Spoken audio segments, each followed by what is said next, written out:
Hi അസ്സലാമു അലൈക്കും. എന്തൊക്കെയാണ് നിങ്ങളുടെയൊക്കെ വിശേഷം? അൽഹംദുലില്ലാ എനിക്കും സുഖമാണ്. അപ്പോൾ എൻ്റെ വീഡിയോ ആദ്യമായിട്ട് കാണുന്ന കൂട്ടുകാരുണ്ടെന്നുണ്ടെങ്കിൽ ലൈക്ക് ചെയ്യുക, ഷെയർ ചെയ്യുക, സബ്സ്ക്രൈബ് ചെയ്യുക, കുഞ്ഞു ബെൽ ബട്ടൺ കൂടെ ഒന്ന് അമർത്തുക. മാഷാ അല്ലാ, ഞാനിടുന്ന പുതിയ വീഡിയോസൊക്കെ നിങ്ങളുടെ മുന്നിലെത്തുന്നതാണ്.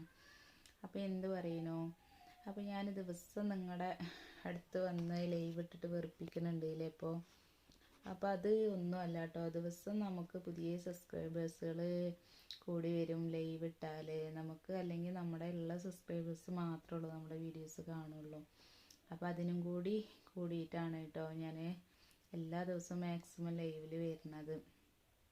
അപ്പോൾ എന്താ പറയുക, നിങ്ങൾക്ക് എല്ലാവർക്കും അറിയുന്നതാണ്, ഇതിൽ നിന്ന് എന്തെങ്കിലും ഒരു ഏണിങ്സ് കിട്ടുകയാണെന്നുണ്ടെങ്കിൽ അതും കൂടെ എൻ്റെ മക്കൾക്കാവുമല്ലോ വിചാരിച്ചിട്ടാണ് കേട്ടോ.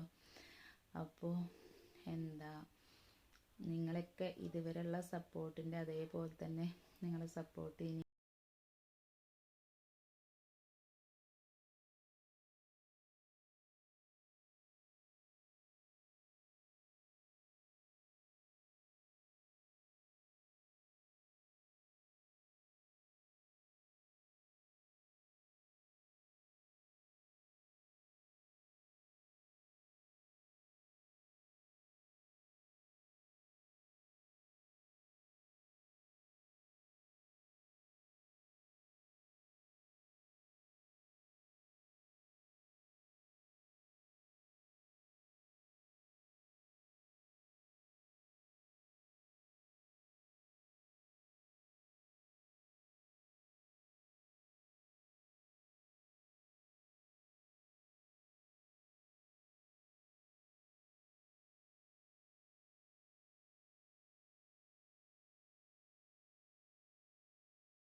നല്ല സുഹൃത്തുക്കളെ കിട്ടിയിട്ടുണ്ട്. ഇപ്പോൾ ഞാൻ ഈ സോഷ്യൽ മീഡിയയിൽ വന്നിട്ട് ഒരുപാട് നല്ല കമൻസ് ഇഷ്ടം പോലെ വരുന്നുണ്ട്. അതിന്ന് നല്ലത് ഏതാ ചീത്തത് ഏതാന്ന് തിരഞ്ഞെടുത്തിട്ട് അവരുടെ അടുത്ത് കൂട്ടുകൂടാനും അവർക്കൊരു മെസ്സേജ് അയക്കാനും അല്ലെങ്കിൽ അവർ തരുന്ന ഒരു മെസ്സേജിന് മറുപടി കൊടുക്കാനും എനിക്ക് പറ്റുന്നുണ്ട് കേട്ടോ. പിന്നെ ആരെന്ത് പറഞ്ഞാലും ഞാൻ അത് മാക്സിമം ചിരിച്ച് തള്ളാനുള്ളൂ കേട്ടോ നോക്കുക. അതല്ലാന്നുണ്ടെങ്കിൽ എനിക്ക് നന്നായിട്ട് ദേഷ്യം വരും. അതുപോലെ തന്നെ ഇപ്പോൾ നിങ്ങളെ മുന്നിൽ കണ്ട പോലെ തന്നെ അങ്ങനെ സങ്കടം വരും കേട്ടോ. അതായത് ദേഷ്യം എന്ന് പറഞ്ഞാൽ നല്ല ദേഷ്യപ്പെടും, സങ്കടപ്പെടുകയും ചെയ്യും. അതുപോലെ തന്നെ ആ ദേഷ്യത്തിനോടൊപ്പം സങ്കടമുണ്ട് കേട്ടോ. പിന്നെ എന്താ പറയുക, ദേഷ്യം എന്ന് വെച്ചാൽ അത്രത്തോളം ഇഷ്ടമല്ലാത്ത എന്തെങ്കിലും ഒരു കാര്യം കാണുമ്പോഴാണ് ഞാൻ ദേഷ്യപ്പെടുകയുള്ളൂ. അല്ലാണ്ട് എപ്പോഴും നമ്മൾ മറ്റൊരാളോടോ അല്ലെങ്കിൽ വേറുള്ളവരോടോ ദേഷ്യപ്പെടാനൊന്നും പോകില്ല കേട്ടോ. എത്രത്തോളം എൻ്റെ മനസ്സിക്ക് പറ്റാത്ത ആരെന്നൊരു നമുക്ക് ഉൾക്കൊള്ളാൻ പറ്റാത്തൊരു സംഭവം കണ്ടാൽ അത് ഞാൻ എൻ്റെ മക്കളോടായാലും എൻ്റെ വീട്ടിൽ എൻ്റെ ഉമ്മാൻ്റെ അടുത്തായാലും എൻ്റെ താത്താനോ എനിക്ക് പറ്റാത്തത് കണ്ടാൽ ഞാൻ അവരോട് പ്രതികരിക്കും കേട്ടോ. അതങ്ങനെ ആയിപ്പോയി. ഇനി അത് ഇപ്പോഴായിട്ട് മാറ്റിയെടുക്കാനൊന്നും പറ്റില്ല. പിന്നെന്താ പറയുക, അപ്പോൾ നമുക്ക് ഒരുപാട് പേര് കമൻറ്റിലൂടെ ചോദിച്ചിരുന്നു, സജി എങ്ങനെയുണ്ട്, എൻ്റെ ഇപ്പോഴുള്ള ഫാമിലി എങ്ങനെയുണ്ട്, ഇവരുടെ കൂടെ എങ്ങനെയാണ്, ഹാപ്പിയാണോ, എന്തെങ്കിലും പ്രശ്നങ്ങളുണ്ടോ കാര്യങ്ങളുണ്ടോ എന്നൊക്കെ ചോദിച്ചിട്ടുണ്ടായിരുന്നു കേട്ടോ. പനി വരുന്നുണ്ട്, ഒന്നുണ്ട് വിറക്കണുണ്ട്, അല്ലെങ്കിൽ തണുപ്പുണ്ട്. അപ്പോൾ അങ്ങനെയൊക്കെ ചോദിച്ചിട്ടുണ്ടായിരുന്നു. അപ്പോൾ മാഷാ അല്ലാ, ഞാൻ ഫസ്റ്റിൽ വന്ന ആ ഒരു ഫാമിലിനെക്കാട്ടിലും കൂടുതൽ എനിക്ക് ഇതുവരെ ബുദ്ധിമുട്ടോ കാര്യങ്ങളോ ഒന്നും ഉണ്ടായിട്ടില്ല കേട്ടോ. പിന്നെയെന്ന് വെച്ചാൽ എനിക്ക് വീട്ടുജോലിയും കാര്യങ്ങളും ഇതൊന്നും അറിയൂല. ഞാൻ ഫസ്റ്റ് ടൈമാണ് ഇങ്ങനത്തെ ഒരു ജോബിന് വന്നിട്ടുള്ളത്. ഫസ്റ്റ് ടൈം എന്നല്ല, അപ്പോൾ എൻ്റെ വീട്ടിലായാലും ഞാൻ എൻ്റെ കല്യാണം കഴിച്ച് കൊടുത്തുനിന്ന് അവർക്കൊക്കെ അറിയണതാണ് ഞാൻ ഫുഡ് നന്നായിട്ട് ഉണ്ടാക്കും. ഫുഡ് ഉണ്ടാക്കിയാലും കറി ഉണ്ടാക്കിയാലും ഒക്കെ അവർക്ക് ഇഷ്ടപ്പെടലും കാര്യങ്ങളൊക്കെ ഉണ്ട്. അപ്പോൾ അതിന് ശേഷം ഞാൻ എൻ്റെ വീട്ടിൽ വന്ന എൻ്റെ ഉമ്മയാണ് ഫുഡും കാര്യങ്ങളൊക്കെ ഉണ്ടാക്കിയിരുന്നത്. ഞാൻ പുറത്തുള്ള പണികളും കാര്യങ്ങളൊക്കെ എടുത്തു കൊടുക്കും. പിന്നെ ഞാൻ ഒറ്റയ്ക്ക് പോന്നിട്ടാണ് വീണ്ടും ഫുഡ് ഉണ്ടാക്കൽ. അപ്പോൾ എൻ്റെ മക്കൾ തന്നെ പറയും, വെച്ച് അത് ശരിയാണ്, നമ്മൾ എന്തെങ്കിലുമൊക്കെ ആണുങ്ങളുണ്ടെങ്കിൽ നമുക്ക് അവർക്ക് ഇഷ്ടമുള്ളത് അല്ലെങ്കിൽ അവർ പറയുന്ന പോലെയൊക്കെ നമുക്ക് വെച്ചുണ്ടാക്കി കൊടുക്കുക. ഇതിപ്പോൾ നമുക്ക് ആരും നമ്മളെ നിയന്ത്രിക്കാനുമില്ല. നമ്മളൊക്കെ ഒരാൾക്ക് ഇഷ്ടപ്പെട്ട ഒരു ഭക്ഷണം ഉണ്ടാക്കി കൊടുക്കണം. എനിക്ക് എൻ്റെ മക്കൾക്ക് എങ്ങനെയാണോ ഇഷ്ടമുള്ളത് എന്ന് വെച്ചെങ്കിൽ ആ ഒരു ഫുഡും കാര്യങ്ങളുമാണ് ഞാൻ ഇത്രയും വർഷങ്ങൾ ഉണ്ടാക്കിയിട്ടും ചെയ്യുകയൊക്കെ ചെയ്തിരുന്നത്. അപ്പോൾ അതിന്ന് വേറൊരു വീട്ടിലേക്ക് വന്നപ്പോൾ അവരുടെ ഇഷ്ടങ്ങൾ എന്തൊക്കെയാണ് ഏതൊക്കെയാണ്, പിന്നെ ഫുഡിൻ്റെ കാര്യത്തിൽ അവർക്ക് നമ്മൾ ഉണ്ടാക്കി കൊടുക്കണ അവർക്ക് ഇഷ്ടമാവണുണ്ടോ. ഫസ്റ്റിലൊക്കെ എനിക്ക് കിച്ചണിൽ കയറുമ്പോൾ നല്ല പേടി ഉണ്ടായിരുന്നു കേട്ടോ. എന്താ വെച്ചാൽ പ്രത്യേകിച്ചിട്ട് ആണുങ്ങളും കൂടി ഉള്ള വീട്ടിൽ നമുക്ക് അവരുടെ ഇഷ്ടങ്ങളാവുമോ ഏതാന്നൊക്കെ ഒരു പേടിയും കാര്യങ്ങളും ഉണ്ടായിരുന്നു. 14 വയസ്സിൽ ഞാൻ എൻ്റെ ഹസ്ബൻഡിൻ്റെ വീട്ടിൽ ചെന്നിട്ട്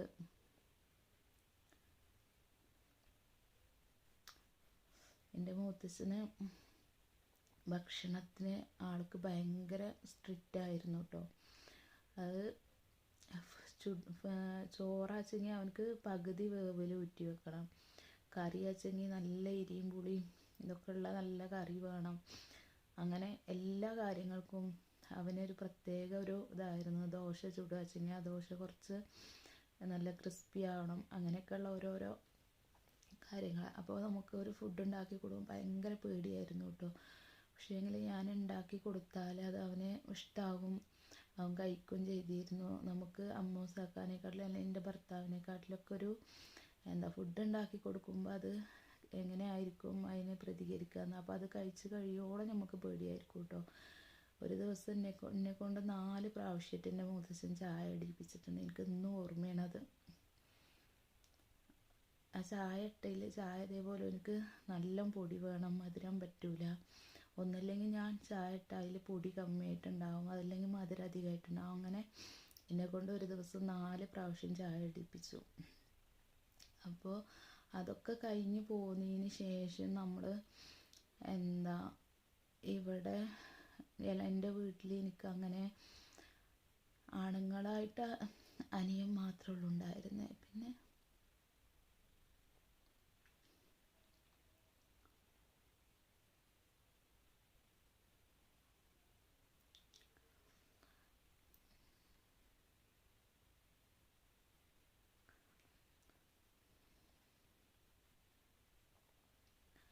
അനിയനാച്ചിൽ തന്നെ അവർക്ക് ഇമ്മ എന്ത് ഫുഡ് ഉണ്ടാക്കി കൊടുക്കണമെന്ന് വെച്ചെങ്കിൽ ആ ഒരു ഫുഡ് കഴിച്ച് നീച്ച് പോകും കേട്ടോ. അതിന് കുറ്റവും പറയൂല, അല്ലെങ്കിൽ അത് ടേസ്റ്റ് ഉണ്ട് അല്ലെങ്കിൽ ഇന്ന ഫുഡ് വേണമെന്നാവും പറയൂല കേട്ടോ.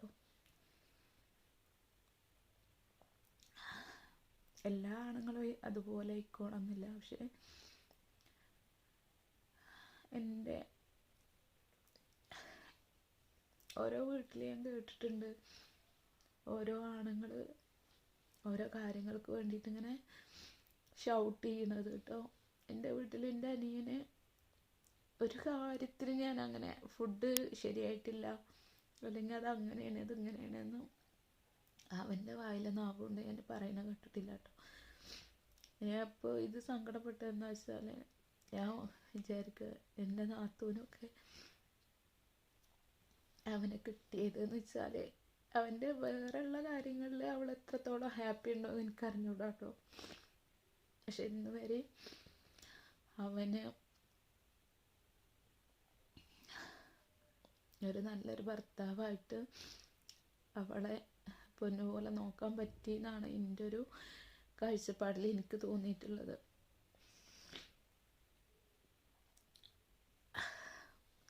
അവൾക്ക് എത്രത്തോളം എങ്ങനെയാണ് അവളെ മനസ്സിൽ നിന്ന് ഇപ്പോൾ എൻ്റെ ഭർത്താവിനെ കുറിച്ചിട്ട് എനിക്കൊരു ഇതുണ്ടാവുമല്ലോ, അതേപോലെ അവൾക്ക് എത്രത്തോളം ഇതുണ്ടെന്ന് എനിക്കറിയില്ല കേട്ടോ.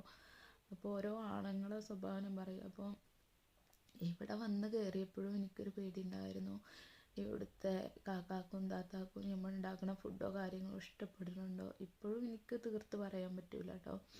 അവർക്ക് 100% നമ്മൾ ഉണ്ടാക്കി കൊടുക്കുന്ന ഫുഡുകളൊക്കെ ഇഷ്ടമാവണുണ്ടോ എന്താ ഏതാണോ. പക്ഷെ എനിക്ക് പറയാനുള്ളത് വെച്ചാൽ നമ്മൾ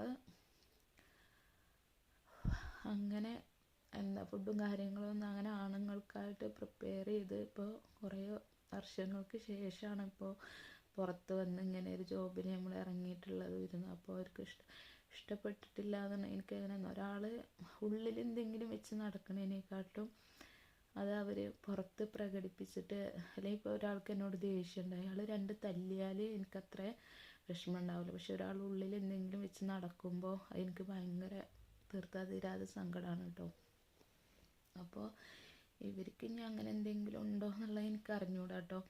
ഞാൻ എന്നെക്കൊണ്ട് പറ്റുന്ന പോലെ മാക്സിമം ഞാൻ ഒരു മുടി പെടാതെ, അതേപോലെ ഫുഡിലായാലും എനിക്ക് എങ്ങനെയാ വെച്ചാൽ എരിവും പുളിയൊക്കെ ഇഷ്ടം പോലെ നന്നായിട്ട് വേണം. അതിപ്പോൾ ഞാനായാലും എൻ്റെ മക്കളായാലും ഞങ്ങൾ അങ്ങനെ കഴിച്ചിരുന്നു. എന്താ വെച്ചാൽ നമ്മുടെ ഇഷ്ടത്തിന് നമുക്ക്. അപ്പോൾ ഇവർക്ക് ഇവിടെ അങ്ങനെ ഫുഡ് അത്ര അങ്ങോട്ട് വലിയൊരു ഇതുള്ള ആൾക്കാരൊന്നുമല്ല. പക്ഷെ ഇതാൽ പോലും അവർക്ക് അങ്ങനെ എരിവും പുളിവും കാര്യങ്ങളൊന്നും അങ്ങനെ ഇഷ്ടമല്ല കേട്ടോ. മാക്സിമം ഞാൻ എന്നെക്കൊണ്ട് പറ്റണ പോലെ അവരെ ആ ഒരു ഇഷ്ടത്തിന് ഉണ്ടാക്കി കൊടുക്കാനൊക്കെ ശ്രമിക്കുന്നുണ്ട്. ഇനി എത്രത്തോളം അവർക്ക് നമ്മളെ ഇഷ്ടമാണോ ഇല്ലേ എന്നുള്ളത് നമുക്ക് അറിഞ്ഞൂടാ. പിന്നെന്താ പറയുക, വേറെ ഇപ്പം എന്തുവാ. ഒന്നാമത്തെ സങ്കടങ്ങൾ എന്ന് പറയാൻ ഞാൻ സ്വന്തമായിട്ട് എന്താ പറയുക ഒറ്റ കാലിൽ നിൽക്കാൻ വേണ്ടിയിട്ടുള്ള ആ ഒരു ഇതെല്ലാമായിരുന്നു. അപ്പോൾ എനിക്കങ്ങനെ വേറൊരു ഷോപ്പിൽ പോയി നിൽക്കാനൊന്നും എന്നെക്കൊണ്ട് പറ്റൂലായിരുന്നു കേട്ടോ. എന്താ വെച്ചാൽ ഞാൻ എൻ്റെ തുടക്കം മുതലേ സ്വന്തം ഷോപ്പ് ഇടുക, ആ ഷോപ്പിൽ ഇപ്പോൾ നഷ്ടമായാലും ലാഭമായാലും അത് നമ്മൾ തന്നെ സഹിച്ചാൽ മതി. ഒരാളെ കീഴിൽ നിൽക്കുമ്പോൾ നമുക്ക് അവർ പറയുന്നതൊക്കെ കേൾക്കും, അവർ പറയുന്ന കാര്യങ്ങളൊക്കെ ചെയ്യും വേണ്ടി വരും. നമ്മളെ ഷോപ്പിലാവുമ്പോൾ നമുക്കിഷ്ടമുള്ളപ്പോൾ പോയി തുറക്കുക, നമുക്കിഷ്ടമുള്ള കാര്യങ്ങൾ ചെയ്യുക, നമ്മളൊരാളോ നിയന്ത്രിക്കാനോ കാര്യങ്ങളോ ഒന്നുമില്ല. അപ്പം അങ്ങനെയൊക്കെയുള്ള കാര്യങ്ങളുണ്ടായിരുന്നു. അപ്പം അതുപോലെ തന്നെയാണ് നമ്മൾ വേറെ ഒരു ജോബിന് വരുമ്പോൾ നമ്മൾക്ക് എത്രത്തോളം അങ്ങനെ ചെയ്യാൻ പറ്റുന്നുണ്ടോ ഇല്ലേ എന്നുള്ളത് അറിഞ്ഞൂടാ കേട്ടോ. അപ്പോൾ എന്താ പറയുക, മാക്സിമം ഞാൻ എന്നെക്കൊണ്ട് പറ്റുന്ന രീതിയിലൊക്കെ നോക്കുമായിരിക്കും ചെയ്യുന്നുണ്ട്. ഉള്ളൊക്കെ പനിക്കുന്നത് തോന്നുന്നുണ്ട്. അപ്പോൾ എന്താ പറഞ്ഞ എന്നെക്കൊണ്ട് പറ്റുന്ന രീതിയിലൊക്കെ ഞാൻ ചെയ്ത് കൊടുക്കുന്നുണ്ട്. ഇനി അവർക്ക് എത്രത്തോളം ഇഷ്ടപ്പെടുന്നുണ്ടോ ഇല്ലേന്നൊന്നും നമുക്ക് അറിഞ്ഞൂടാ. ഇഷ്ടമായിട്ടില്ലെങ്കിൽ അവർ പറഞ്ഞു വിട്ടോട്ടെ, അതിലൊന്നും കുഴപ്പമില്ല. പിന്നെന്താ പറയുക, നമുക്ക് പടച്ചവന് നമ്മളെ ഒരിയിൽ കണക്കാക്കിയിട്ടുണ്ടാവില്ലേ, അത് അതേപോലെ തന്നെയുള്ളൂ വരുള്ളൂ. പിന്നെ എനിക്ക് ഇവിടുന്ന് എൻ്റെ യൂട്യൂബിൽ നിന്ന് കണ്ടിട്ടാണോ എങ്ങനെ അറിഞ്ഞൂടാ, ഒരു പ്രവാസി വിളിച്ചിട്ടുണ്ടായിരുന്നു കേട്ടോ. അപ്പോൾ അവർ ഉംറക്ക് പോകാനുള്ള എല്ലാം കാര്യങ്ങളും ശരിയാക്കി തരാം, എനിക്ക് എപ്പോഴാണ് പോകേണ്ടത് വെച്ചെങ്കിൽ പറഞ്ഞാൽ മതി, അതിനെന്ത് ഹെൽപ്പ് വേണമെങ്കിലും ചെയ്തു തരാമെന്നൊക്കെ പറഞ്ഞിട്ട് വിളിച്ചിട്ടുണ്ടായിരുന്നു. അതായത് എന്തെങ്കിലും ഇപ്പം നമ്മൾ നിൽക്കുന്ന വീട്ടിൽ നിന്നായാലും എന്തെങ്കിലും പ്രയാസമോ കാര്യങ്ങളോ എന്തെങ്കിലും ഉണ്ടെങ്കിൽ ഇടങ്ങേറായിട്ട് നിൽക്കരുതേ, അതിന് വേണ്ടിയിട്ട് എന്ത് ഹെൽപ്പ് വേണമെങ്കിലും ഞങ്ങളുടെ ഭാഗത്തുനിന്ന് ഞങ്ങൾ ചെയ്തു തരാം. ഒരു പ്രവാസി കൂട്ടായ്മ അങ്ങനെ എന്തോ സംഭവമാണ് തോന്നുന്നുണ്ട്. അപ്പോൾ നമ്മളെ വിചാരിക്കും നമുക്ക് ആരുമില്ല, അതല്ലെങ്കിൽ നമ്മളൊറ്റയ്ക്കാണ്, നമ്മളെ സ്നേഹിക്കാനൊന്നും ആരുമില്ല എന്നൊക്കെ. പക്ഷേ ഞാൻ അങ്ങനെ ഓരോ സമയത്ത് വിചാരിക്കും, എങ്ങനെയാണോ ഇവരൊക്കെ എന്നെ മനസ്സിലാക്കിയത്, എന്താണ് ഏതാണ് എന്നൊക്കെ.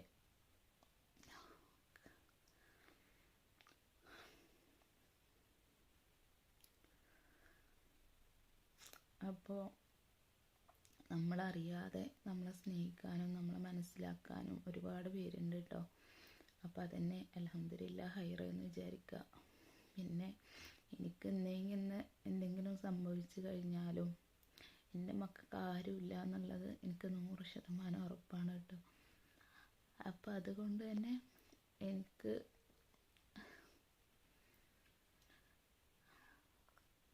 ഇതിൽ പറയാനുള്ളത് എന്ന് വെച്ചാൽ,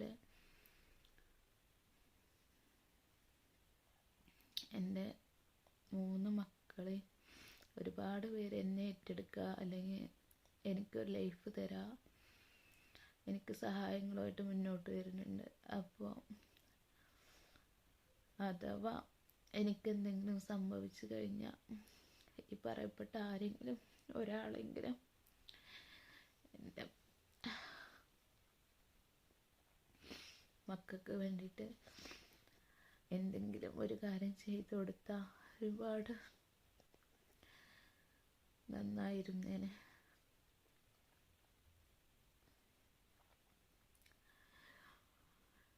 എൻ്റെ അഫിദ മോള് 3ാം ക്ലാസ് പഠിക്കുമ്പോൾ ഞാൻ അവരെ വീട്ടിൽ നിന്ന് ഇറങ്ങിപ്പോകുന്നതാണ്. എന്നീ നിമിഷം വരെ അല്ലെങ്കിൽ ഈ സമയം വരെ അവളെ വാപ്പ ഹയാത്തിലുണ്ട്, എന്നിട്ട് പോലും അവരൊന്ന് വന്ന് നോക്കി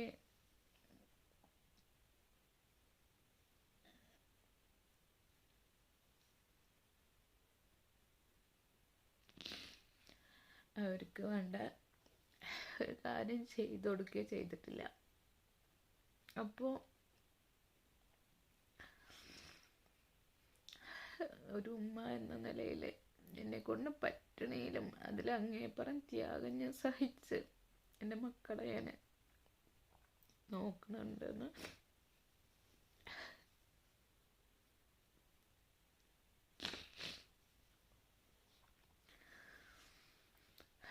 അറിയില്ല. എന്തും എപ്പോൾ വേണമെങ്കിലും എങ്ങനെ വേണമെങ്കിലും എന്തും സംഭവിക്കാൻ അറിയൂലേ. അപ്പോൾ ആരെങ്കിലുമൊക്കെ എന്നെ സഹായിക്കാനും അല്ലെങ്കിൽ എന്നെ ഏറ്റെടുക്കാനും ഇഷ്ടം പോലെ ആളുകളുണ്ട്. ഒരു പക്ഷെ എൻ്റെ മക്കളെ അതേപോലെ ഏറ്റെടുത്തോണമെന്നില്ല. അപ്പോൾ ആർക്കെങ്കിലും എൻ്റെ മക്കളെ സഹായിക്കാൻ അന്ന് സാധ്യത മരിച്ചു എന്നറിഞ്ഞാൽ ആരെങ്കിലുമൊക്കെ ഏറ്റെടുത്ത് എൻ്റെ മക്കളെ ഇത്ര കാലം നോക്കാത്ത അവരിഞ്ഞ് വന്നാലും എനിക്കത് പൊരുത്തല്ലാത്തൊരു സംഭവമാണ്. ഈ പറയപ്പെട്ട എന്നെ സ്നേഹിക്കാൻ ഇഷ്ടമുള്ള ആളുകൾ ആരെങ്കിലും ഒരാൾ എൻ്റെ മക്കളെ ഏറ്റെടുക്കേണ്ടി വരും.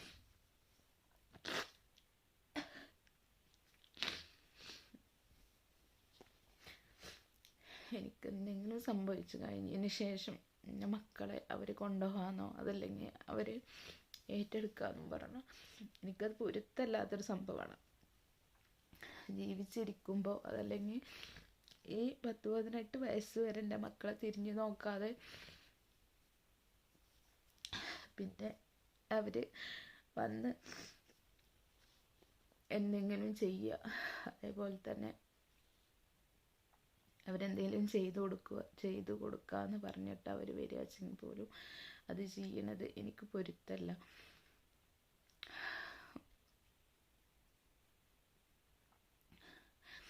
വേറെ എന്തുണ്ട് വിശേഷങ്ങൾ? ആരൊക്കെ എന്നെ ഇങ്ങനെ പറയിപ്പിക്കുകയാണ്.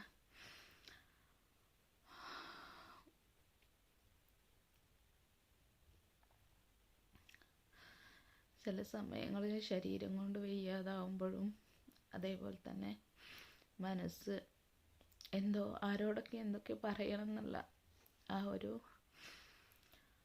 ഇത് കൂടി ഇങ്ങോട്ട് വരുന്നുണ്ട്. എന്തുകൊണ്ടാണ് അങ്ങനെ ആവണത് എനിക്ക് അറിഞ്ഞൂടാ. അപ്പോൾ നിങ്ങളെല്ലാവരെയും വേദനിപ്പിച്ചതിനും നിങ്ങളോടൊക്കെ ഈ ലൈവിൽ വന്നിട്ട് കുറേ ചിരിക്കാനും മറ്റുള്ളവർ പറയുന്ന കാര്യങ്ങളും മാക്സിമം ഞാൻ ഓരോ കാര്യങ്ങളിൽ നിങ്ങളുടെയൊക്കെ ഒരു മെസ്സേജ് വായിക്കുമ്പോൾ ചിരിക്കാനും വരളതിനൊക്കെ വരുന്നത് എൻ്റെ ഉള്ളിൽ സങ്കടങ്ങൾ ഇതുപോലെ കെട്ടിക്കിടക്കുന്നുണ്ട്. അപ്പോൾ അതൊക്കെ ഒന്ന് മാറ്റാനും കൂടെ വേണ്ടിയിട്ടായിരിക്കും നിങ്ങളുടെ മുന്നിലേക്ക് അഭിപ്രായങ്ങളൊക്കെ കെട്ടിയിട്ട് വരുന്നത്. അപ്പോൾ ആരെങ്കിലുമൊക്കെ ഞാൻ വേദനിപ്പിച്ചിട്ടുണ്ടെങ്കിൽ ഒരു പക്ഷേ എനിക്ക് പുറത്ത് തരുമെന്ന് ഞാൻ വിചാരിക്കണു.